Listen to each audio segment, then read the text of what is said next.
Carolyn. Good morning. Good morning. I'm Pat Michael. I'm a volunteer with the Middletown Historical Society in Middletown, Delaware. I'm going to be interviewing you this morning. I'm also here with Keith Schneider, who's our videographer, and we're here at the Middletown Community Library in Middletown, Delaware.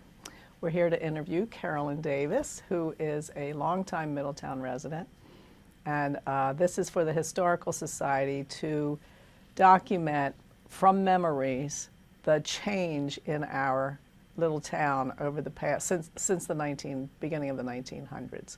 So we'll get started with some questions. Smile, be nice.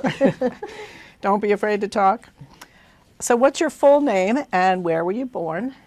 My full name is Carolyn Louise Schaefer Davis, and I was born in Wilmington, Delaware General Hospital, but I've lived in the Middletown area for all my life, with the exception of 2 years. When we were first married, we lived in an apartment in Newark, but for the most part, been here my entire life.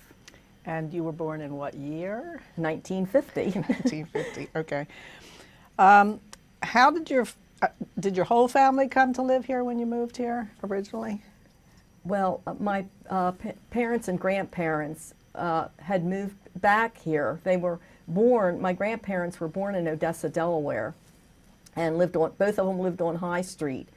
But at one point in the early 1900s, they moved to Marcus Hook to work at my grandfather worked at the Visco factory there in Marcus Hook. In 1938, they had the hope of coming back home to Delaware, so they bought a property in Mount Pleasant, which is about 4 miles north of Middletown, and it was originally the post office and a little store in a Georgian style home.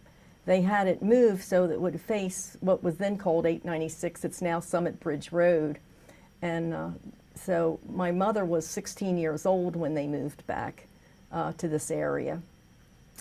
Actually, my grandmother's family goes back further than that, probably 11 generations in the area. And when it was referred to as Appoquinimink Hundred, and that changed in the mid-1870s. So I realized that they were in what's now referred to as Blackbird Hundred. So we were able to trace that back to the 1600s. So. Good, I want to hear more about that a little bit, but that's something we need to hear about. Yeah. Is all of your family here, sisters, brothers? My brother still lives about a mile from where we grew up, across from the Summit Aviation Airport now. My sister moved on when she got married. She's lived in several states. She traveled more than all the rest of us, and she now lives in Rhode Island with her family. Okay. What was the house that you lived in like? Like how many rooms? Did it have electricity? Did it have running water? And that might seem like silly questions today, but back in the day. That's a good question, yes. Because we did have running water and all those conveniences. We did not have heat as we know it today. We had central heat. It was called a pipeless heater. So so our upstairs was not heated.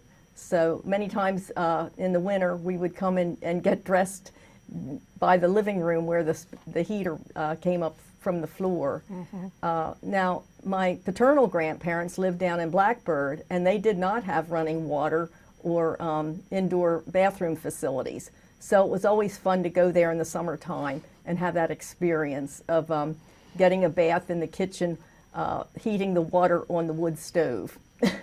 And going to the bathroom outside. And going to the bathroom outside, yes, especially at night. Mm.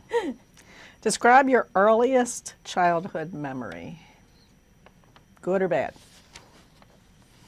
Oh, I can't think what the first memory would be, but my memories are, I guess I just thought everybody was like us, living in a home that a general store is one of your rooms. And we were allowed to go into the store as long as we could be well behaved when the customers would come in.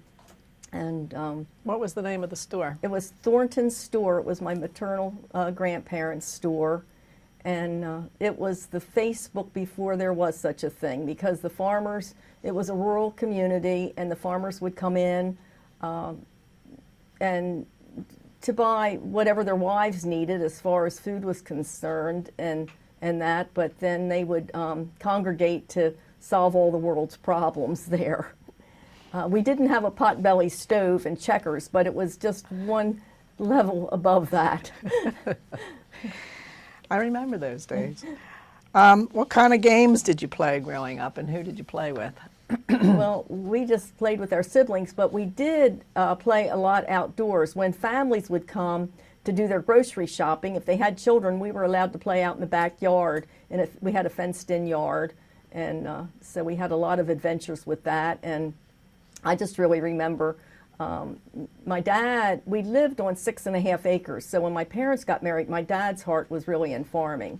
So on that 6.5 acres, he had a large garden that he would go around to the neighborhoods in Middletown to sell the produce and that. And he also had cows there, and he shipped milk to Pet Milk Company. And you wouldn't expect that on such a small property. And he had tractors and corn picker and those things, but he used our horse to plow the garden. So many times people would stop by thinking we were Amish when we weren't. It's just the way it was done. It was just the way it was done. Mm-hmm. Did you enjoy growing up that way?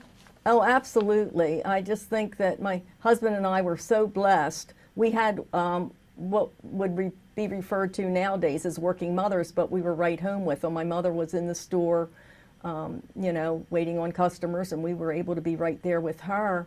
And my husband grew up on a farm, and his mother was right out in the fields driving the tractors and milking the cows together. And so it was just wonderful to grow up, to be able to be with our parents while they were working. And the milk and the cows are referred to.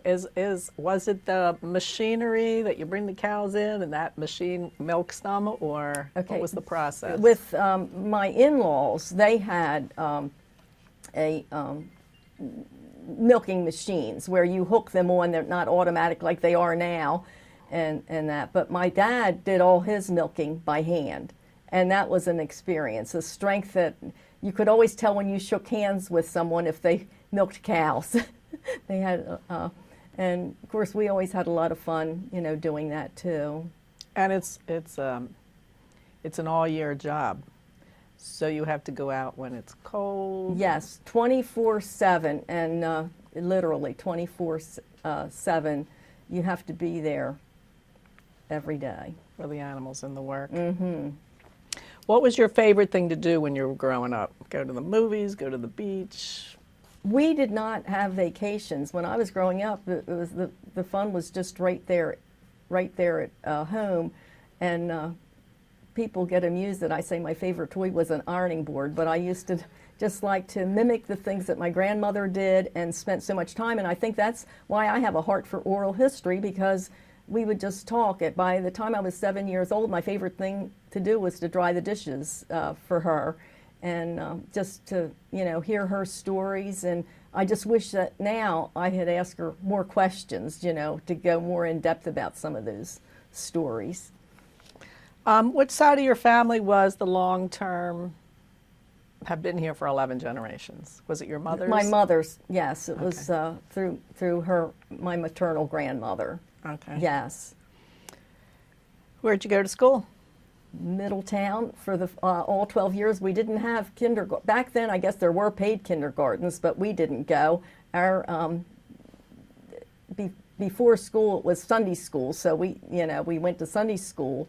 But then at 6 years old, started first grade, and it was all on South Broad, where it's now the Everett Meredith Middle School. But all 12 grades were there. And so we're, I guess now 4 generations. It was my mother graduated from Middletown High School in 1940, and then myself and my siblings graduated from there, and our children have graduated from there, and now we have grandchildren. But our younger son was the last one to graduate from the Middletown High School that was located on South Broad. So what were the schools like growing up? I know at the beginning it was what you just described, everybody in one building. Over time, since you've had 4 generations, Yes. how can you describe for us? So our sons were the first ones that had to go to, well, actually my sister went to Reading Middle for her like what would be now, back then it was junior high school, now it's called middle school.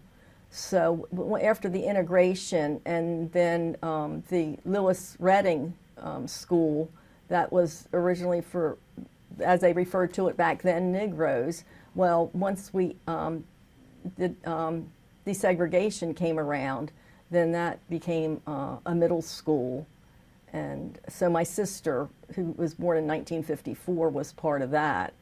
And then when our children came along, by then they were building some more schools. So our boys went to Silver Lake Elementary and then Reading Middle School, which was the original high school there, and then on to Middletown High School. So we've just seen, now we're up to 3 high schools and they're building a 4th at the current time. Did you like going to school? What were your best subjects, your worst subjects? I got past not liking to go. In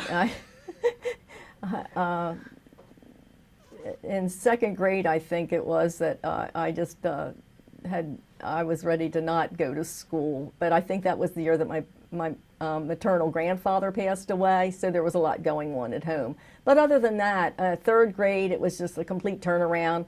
We had a wonderful teacher, and we were actually, our class was in with a 4th grade class, so it was kind of going back to the one room thing of having 2 classes in the same classroom, and it was an experimental thing, but it was a joy. So yeah, I enjoyed it overall in high school. Yeah. What was your favorite subject? I guess algebra would have been, and I always liked math, but then I loved U.S. history. Did you go to college? Yes, I went to Goldie Beacom and took the accounting program there, Accounting and Business Administration, which was a 2-year course. So, and I went from there, finished my courses in January, so it was like a year and a half. I was able to finish the 2-year program in a year and a half, and finished on a Friday and went to Hercules on Monday morning. So that's where you worked? So that's where I worked until our oldest son was born.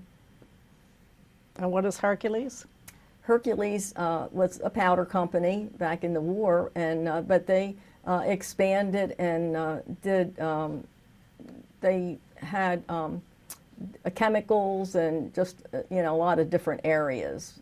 I didn't know a lot of the products. I worked in disbursements, so paid the bills for a lot of the plants that were out in different states. Did you have to travel to go to work? No. Well, yeah, I communed from Mount Pleasant, and then after we were married, well, it was a little bit closer. The 2 years we lived at the apartment, and then when we moved back down here, yeah. Did you have your own car? Yeah, my parents gave me their 1960 car when I went to Goldie Beacom, and so I had that. But then I would carpool once, we were married and living down here. I would carpool with others. What were the fads while you were young? Popular hairstyles, clothes, music? Oh, that's a tough one. We always used to watch American Bandstand, and actually some of the people from Middletown that I remember was always exciting to see someone you knew that had gone there. So always loved watching that and on the TV. Yeah. You had a TV? Well, actually, did you have a color TV? Well, our first, I don't remember life without TV, but I'm told that they got their first one in 1951, so I was a year old when TV came into the home. I can remember my grandfather taking the time to watch the World Series when I was about 5 years old. That was a memorable thing. His uncle came to watch the World Series with him, and if my son was here, he would tell you exactly what the teams were and who the players were. but We got our first color TV in 1967, so I was still in high school when we got color television. Yeah. And so what was your favorite song? Do you remember when you were in high school what's your favorite song? I really can't. I just, we used to have sock hops. Actually, the Ellis, I can't think. Ellis Lacrome, I think, was one of the principals at the high school, and the gymnasium was named after him. They built a new gymnasium while I was attending Middletown School, and we would have to have sock hops because no shoes were, other than basketball players, I guess, were to have shoes on that new hardwood floor there in the gymnasium. Did a lot of kids go to the sock hops from around?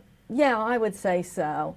It was interesting because back when we went to school, you had your walkers, people that lived right in the downtown Middletown, I'll say, and then there were the bus riders that lived out on the farms and like the villages, like where I was in Mount Pleasant and that. So it was, not like we didn't have developments and subdivisions and all those things back then. You were either a walker and lived right in the immediate Middletown area, and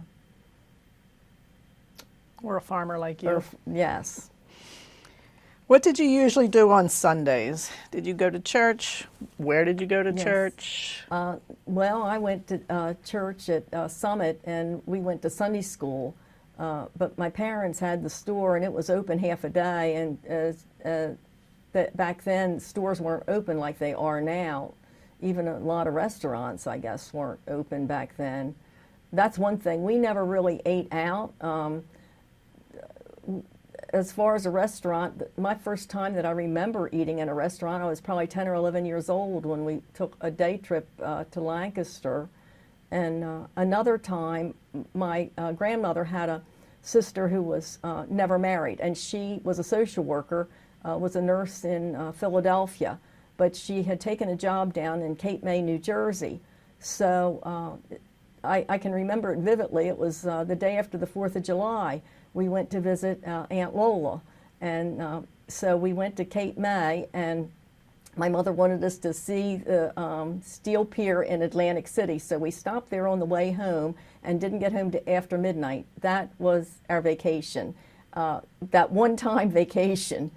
Not like nowadays where folks, are going on several vacations a year or go spend a week at the beach. But I remember being on the Steel Pier, and Paul Anka was there. And I don't remember songs, but that was an impression. And so it was so long we had to eat. So I can remember having a basket of chicken sitting there on the Steel Pier, and that was one of the few times we had ever eaten out. And now I think about all these restaurants around Middletown.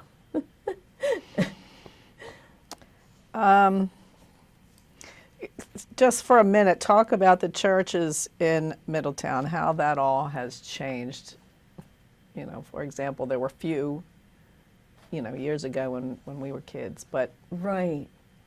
I'm just trying to think. I mean, there was a transition as far as my mother. I remember that my grandmother lived right across the street from the Methodist Church on High Street, and I remember her talking about going there 3 times a day. My great-grandmother died when my grandmother was only 8 years old, and her dad was left with 3 daughters to raise. And my grandmother said that people would comment that Lemuel Harris always saw to it that his girls were in the church, and they would go in the morning for worship, in the afternoon for Sunday school, and back in the evening for evening service. And when my mother was growing up, her paternal grandparents were still there in Odessa, and she had cousins. So she would come from Marcus Hook to spend the summer. And they would go to the Methodist Church in the morning, and then they would go to the Presbyterian Church, which is now where the Methodist Church is on Main Street in Odessa. And there was a Presbyterian church there, and they would go there in the afternoon for Sunday school. when I came along, we would, go to Summit, to Sunday school, and then when we got old enough, we could go to the worship service. So we were still used to a rural, environment that way. And of course, as things have grown, I think, I didn't know a lot about the Catholic Church, its history here, but I do know that the congregation grew a lot when farmers moved to this area from Long Island and other places, and they bought potato farms and, and I always, like, going to school, I sat next to a boy that went to the Catholic Church, and I learned then that, during Lent or certain times, they did not eat fish on Friday, so they had to have special menus at the school cafeteria to accommodate, that. So, and then we did have some Jewish families as well, and there was a store on Main Street, and it's been torn down since, but it's near where I guess it's a little restaurant there on the corner now. It used to be McNaughton's Pharmacy, and behind that there was a store called Berkman's, and the Berkman family were a Jewish family. And on Broad Street, North Broad, there was a store where Jazzercise is now, at the current time, was Sadov's store. So those Jewish families, the Sadovs, my mother graduated with Minerva, and she had been affected with polio, and she would work at the family store. It was a little clothing store. It wasn't a variety store like Berkman's had more of a variety at their store. But Minerva and her mother would always make matzah at Passover time, and would always send some up to Mount Pleasant to my mother because they had become friends, going to school together. And then when I was in the split section in 3rd and 4th grade, the Berkman son, they had only had one son, Jay, and his mother had the class over for a picnic. Well, they lived in town, so we got to be walkers for one day and go to the Berkmans to have this picnic. And there's a little side note that about the Berkmans. My grandmother, her maiden name was Harris, and she had a cousin that married Miriam Berkman. So she became a Harris. And ironically, the Berkmans had a brother that was Harris Berkman. So they got into business together and opened, by then there were cars on the road, so they opened a service station, and it's now called, people that have lived here all their lives know it as H&H. And it's where Route 13 and Summit Bridge Road intersect south of Middletown. And so that's how it got the name H&H. I didn't know that.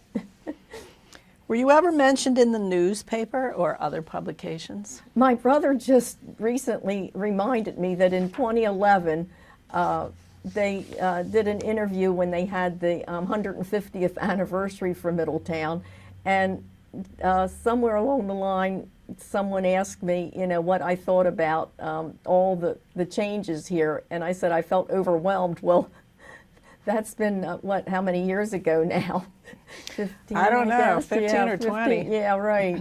Well, So that was an understatement. I know. So you're somebody famous. What world events had the most impact on you while you were growing up?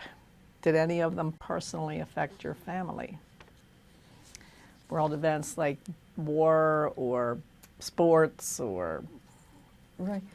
Well, I guess, 9/11 would be the most memorable thing, I would think, but we didn't have, a family member affected by it. I consider, history, like my dad served in the Philippines in World War II. And I just wonder, as I've seen, some of the soldiers come back from other wars, and, it's so much more talked about nowadays, the effects of war on people. Did you see how it affected your dad? Did he? Yes, I really do. But World War II veterans, it's just so different, I think, than nowadays. That there's more help or more openness about how war affects our loved ones. There was one, while I was in high school, Bill Baker, after high school, was in the Vietnam War, and he didn't come home. He lost his life in that war, so he was in the class of 1965, and they were neighbors to us. Tell me about holidays, how your family celebrated holidays, birthdays, Christmas, Easter, whatever holiday. Well, birthdays were just another day. If we might get to choose what birthday cake our parents would make us a birthday cake and that, but like maybe make our favorite meal for dinner. But Christmas was really special in the store.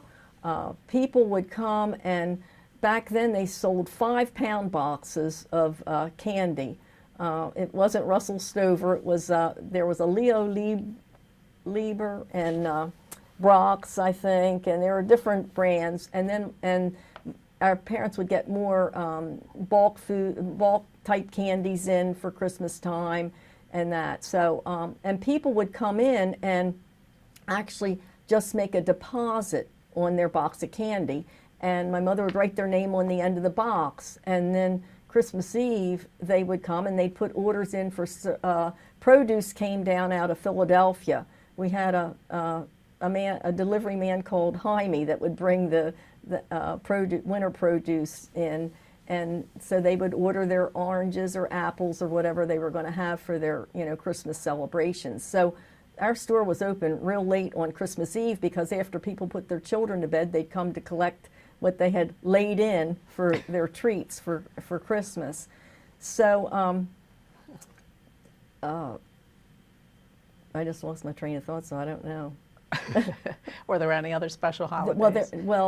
But on this Christmas holiday, it was really special. My parents had a little tablet. It was like a 3x5 notes. And people that couldn't really afford to pay for their groceries when they came to buy them, my mother would write their names on there and how much, and just keep tallying it up. And at the end of the week, when they got their check from whatever their job was, they would come and pay. And sometimes they couldn't always pay the full amount. She just deducted, and that was just a running little tab. But then as the accounts weren't paid for a long time, and maybe the families would move away or really get on hard times, she would move those debts over into a composition book like we would use in school. And many times they were never paid. But I felt like my parents were the welfare department before there was such a thing. So Christmas time, if they would come in, and they have bought their groceries, and she knew they were going through hard times, if it had been a bad harvest season or whatever, there'd always be an extra box of candy in their box of groceries when they got home. So that to me was special. As far as our Christmas trees had character. My dad would take us, his birthday was December 6th, so we would go to my paternal grandparents, and cousins would play, and those that wanted to go along could go out in the woods to find a woods pine. There was no greater smell than a woods pine. I can still smell the Christmas tree to this day.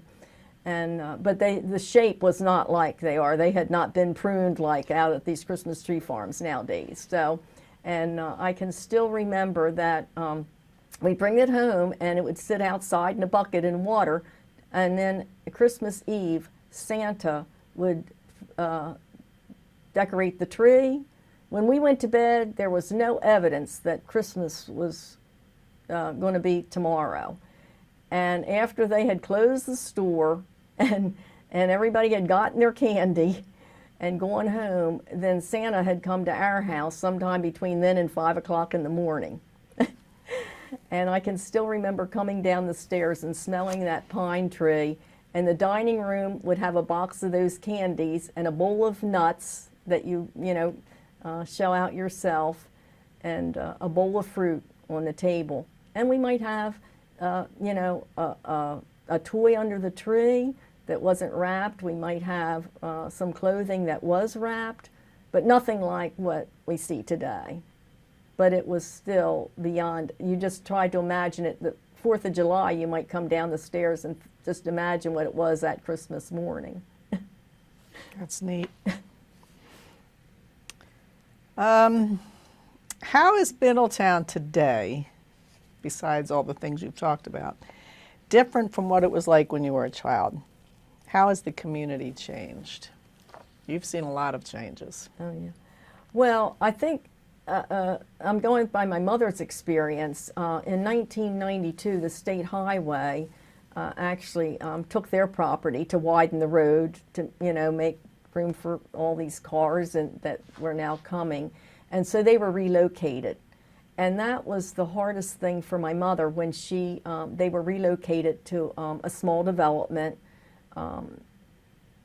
Providentially, it was only a half mile from our house, and we didn't know that my dad was going to be bedridden for 3.5 years. So they were just like half mile away. I could get there several times a day to them.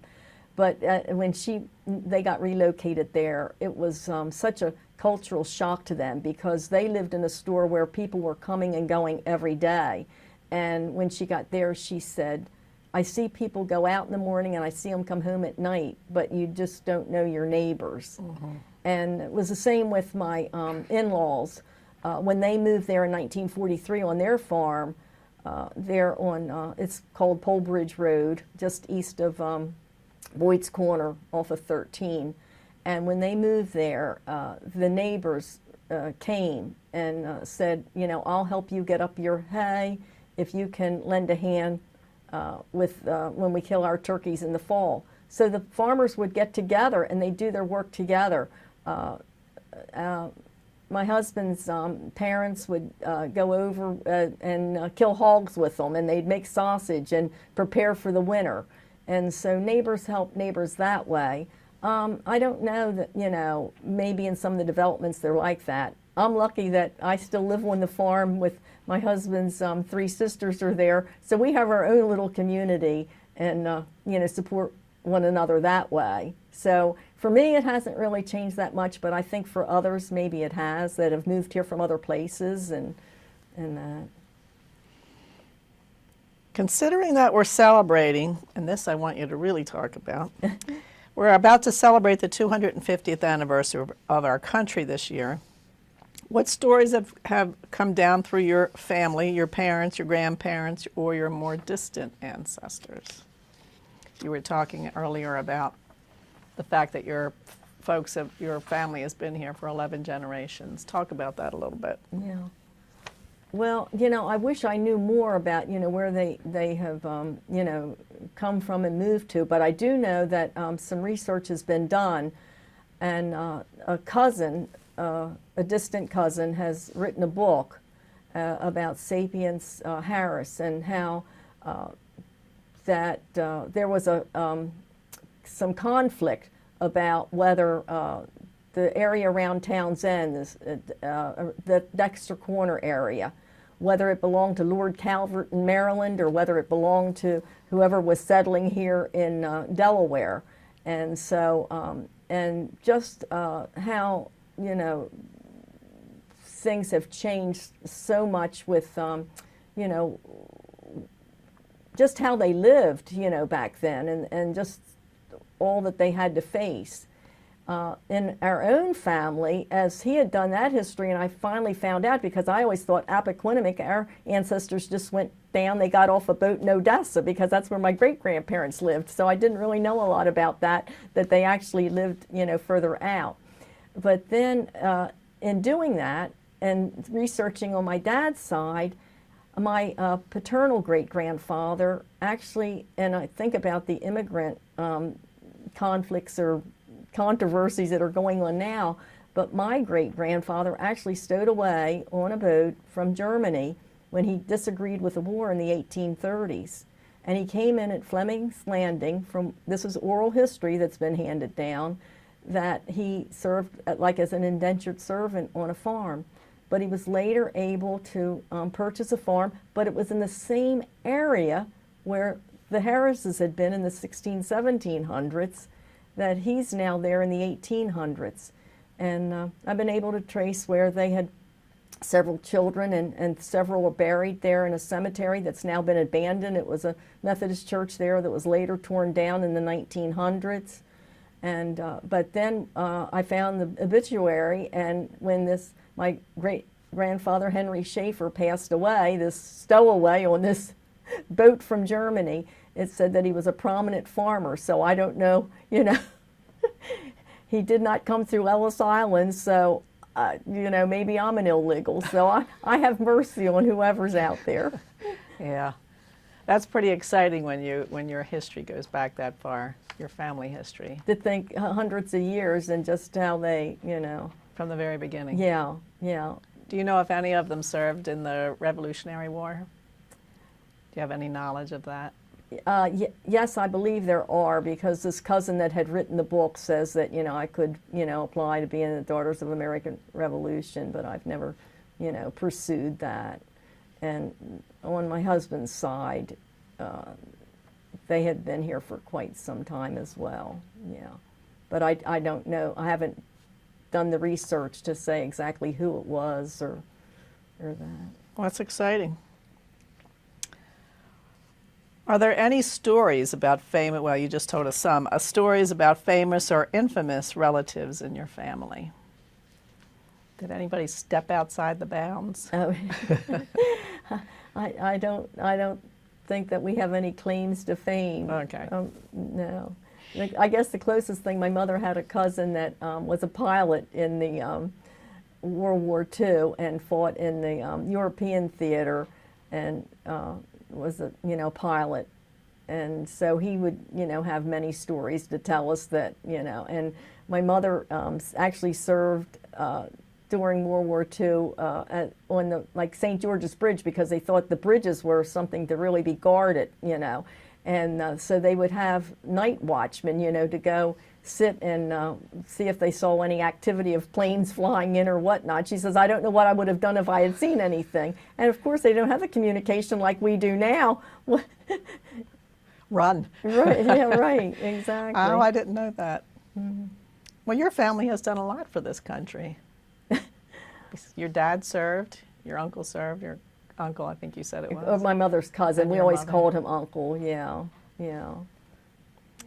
Are there any special heirlooms, photos, Bibles, or other memorabilia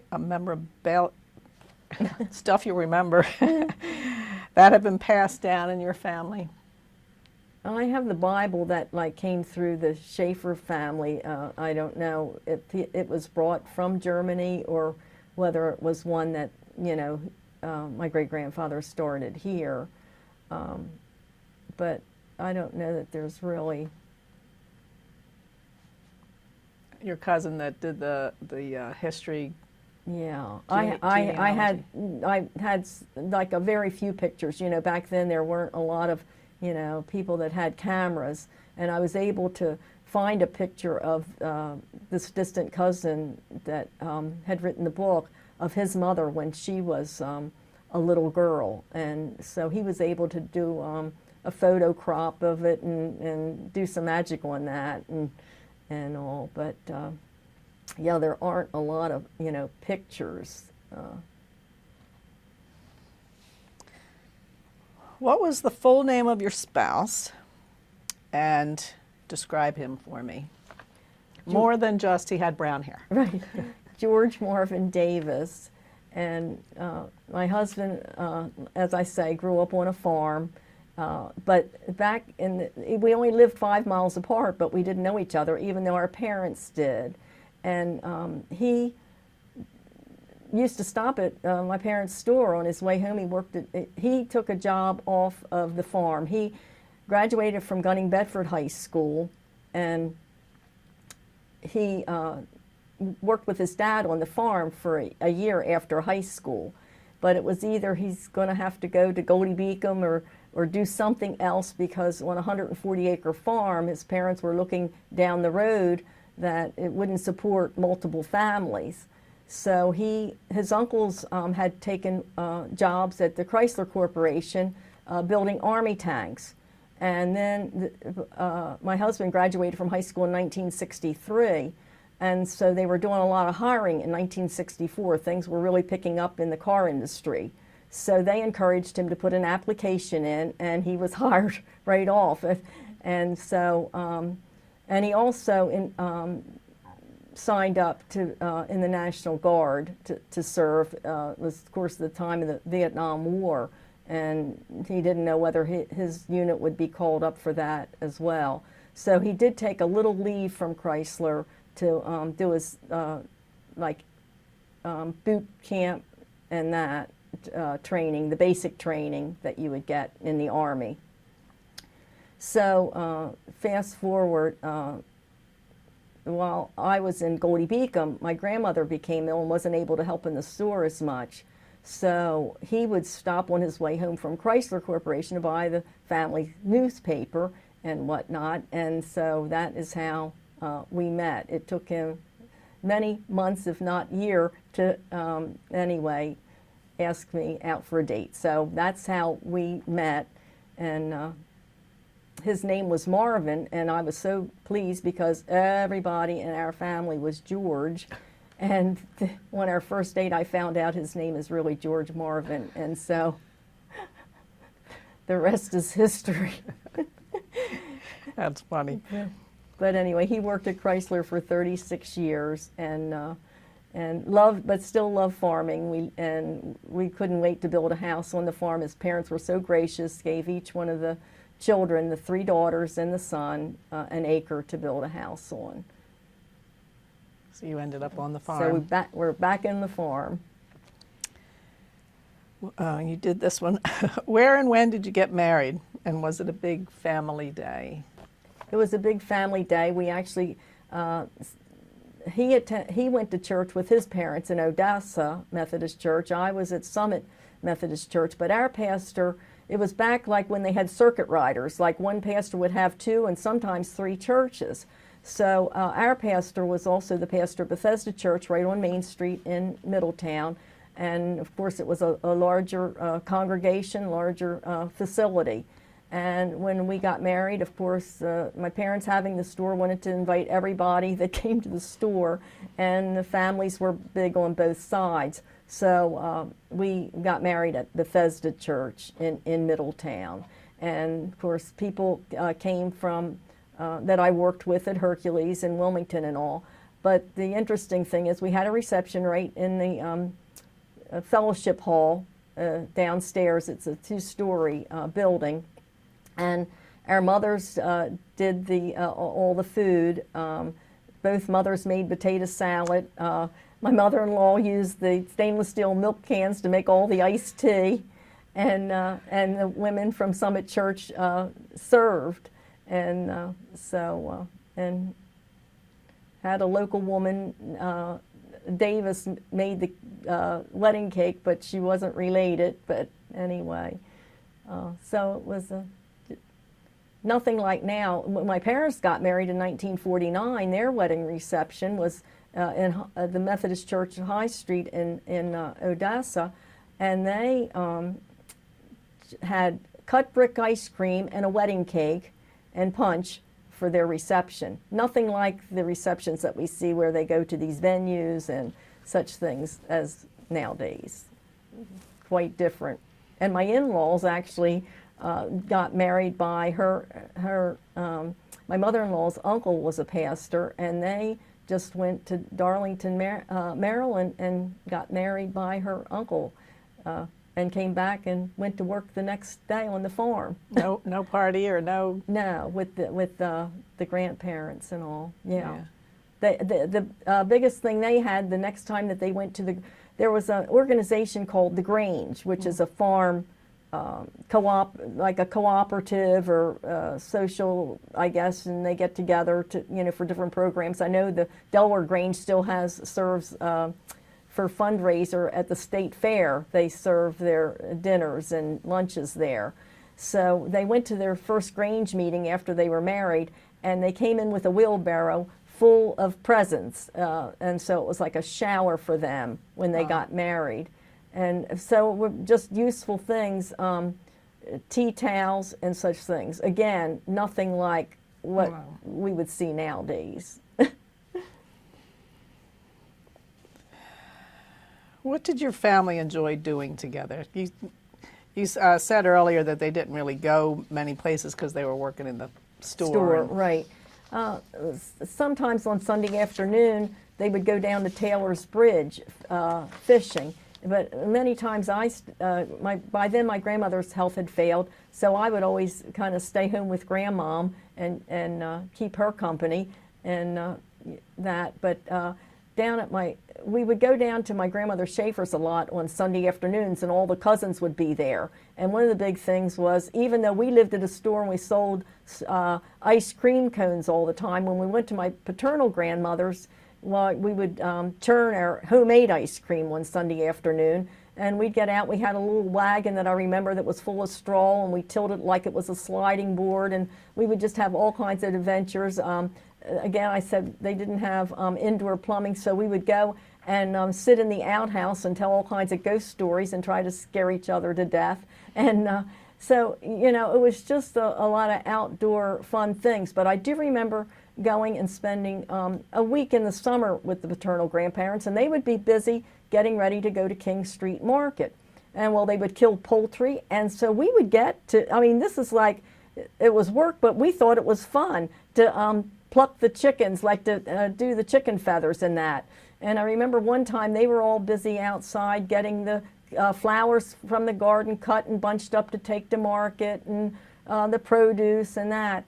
So it must have been someone's birthday, and so Grandmom Schaefer thought, well, she can make a cake, so she sent my cousin and I in the house to make a cake and to make icing for it. My cousin was, 6 years older than I am, and she didn't know any more than I did. Well, the icing, it was so runny that it just ran off the cake. We didn't have a recipe. Did you end up eating it? They ate the cake. I'm sure they ate the cake. Nothing went to waste down there. But it was just so much fun. But my grandmother would take time to play. She taught us card games and that, and so we always had a lot of fun. And I can remember though I was used to milk that was. We didn't always drink the milk that my dad had. He shipped it to Pet Milk. But when we went there, they didn't have any store-bought milk like we had from the store. So that cream and what would sit right up on it, and they had those chickens that they raised, and the gravy, it would have grease like a ½ inch on it. So I always lost my appetite. But I remember this one summer after I probably hadn't eaten for 3 days. Back then they didn't have it like pizza like they do nowadays. You ate what was there. Well, the one night she fixed, they had summer apples, and she made boiled apple dumplings. I can just remember that so vividly. That was the best meal I ever ate. I bet it was good. Mm-hmm. Excuse me. You talked about working in Hercules. Talk to me about what you did there and why you chose that job. No, I don't think I chose the job at Hercules. It chose me, I guess, because when you graduated from Goldie Beacom, they were always very helpful in getting you a job. So I mean, I just went for one interview and started on Monday, and it was in accounts payable. And back then, it was, of course, computers were just. This is 1970, and the computer room took up one whole floor in the Hercules building. And so we had these spreadsheets that, were the ledgers that you had to, verify the payments that were coming through. The different plants would send in their invoices, to be paid, and then you had to, compare it to the computer printouts and that. So I worked with like 4 or 5 other ladies in that same department. That's how many bills there were to be paid. I think I had the first part of the alphabet, A to D, where the companies, and they would call and say, "Where's our money?" And I'd have to call the plant and say, "Where's your, the invoice, and did you get the materials and that?" So it was, got to talk to a lot of people from around the country and all, but I never really went. Sometimes we'd go on vacation, we'd ride by a location. I remember there was one in Radford, Virginia that was a subsidiary, and it was a company-owned plant, but government operated.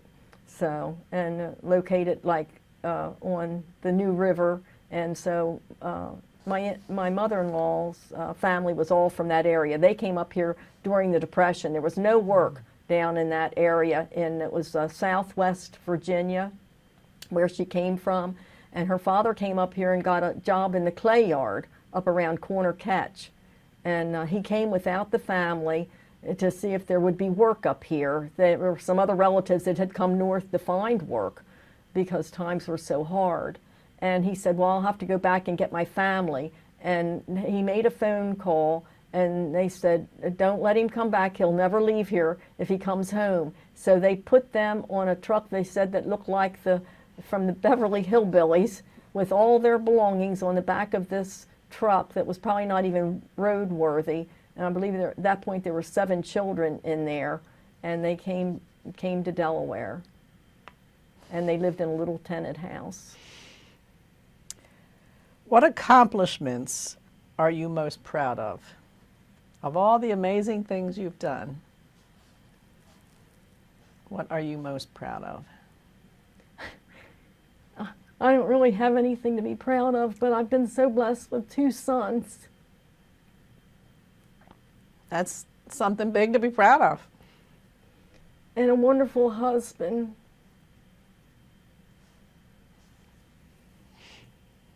You're going to make me cry, so I'm going to go on to the next thing. How has the recent development affected the area? From the Middletown you knew Oh, yeah. in your years growing up to the Middletown of today, is it a positive? What are your feelings about all of that change that has occurred? Well, I try to look at it in a positive way, that people are, coming here, for a better life for their families, just as our families did back then, There's part of me that just, has a heart for the life that we've had.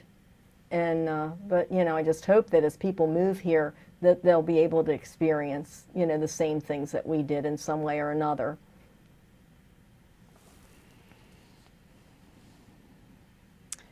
What do you want people to know the most about yourself, your family, their business?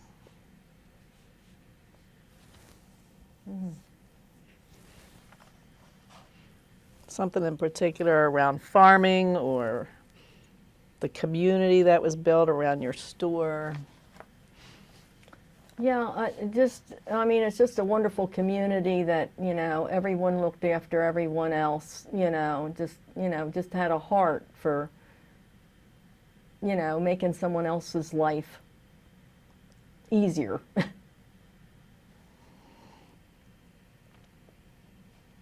What do you want people to know the most about Middletown's past? Not necessarily yours or your family's, but having seen all the changes over the years, what would you like people to know about Middletown's past? I'm just really stumped on that one. I just, just from a personal thing, just have so, many memories of, what it was like. Recently, I had the opportunity to, to see a couple plays, and it just, you can just always relate to just like each, I